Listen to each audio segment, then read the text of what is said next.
Sono passate ormai 18 ore da quando il fiume Frassine ha rotto gli argini qua a Saletto. La situazione non accenna a migliorare, anche se non piove più, sono previste grosse masse d'acqua dal Vicentino e infatti l'acqua continua ad aumentare. Molte frazioni sono isolate. Fino alle 8 non c'era una situazione come questa perché l'acqua era molto bassa, però in mezz'ora è cresciuta molto. Qui il problema si pensa sia l'acqua di falda. Però l'acqua di falda sta salendo molto velocemente, quindi il problema non sarà quello di chiudere con i sacchi i capannoni, bensì tutta l'acqua che salirà, che affluirà anche dai pavimenti. Evidentemente non riescono a chiudere la falla molto grande che si è aperta nell'argine, insomma.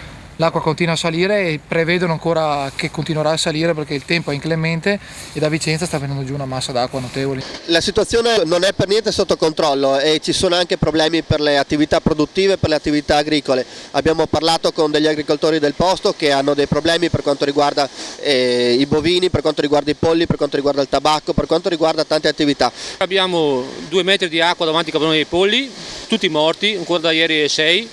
Abbiamo il tabacco nei cartoni, quasi 700-800 quintali di tabacco secco che galleggia per la campagna e così com'è.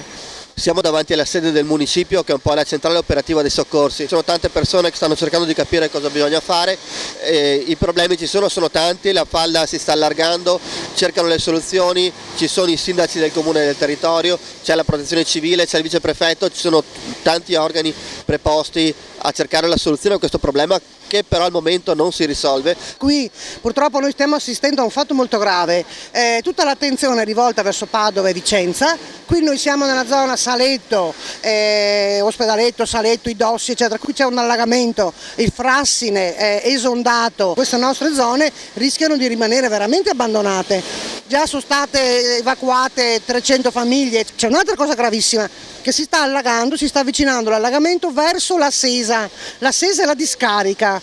Provate a pensare cosa può succedere se arriva l'acqua là, quindi faccio un appello a chi di dovere perché arrivino anche fin qua. Ci vorrebbero interventi più pesanti dell'esercito, del genio civile, perché come stanno procedendo adesso io non so se in 2 giorni ce la fanno e l'acqua sta uscendo, il Frassine sta aumentando, quindi le zone che si stanno allagando sono sempre di più, questo è il problema grosso.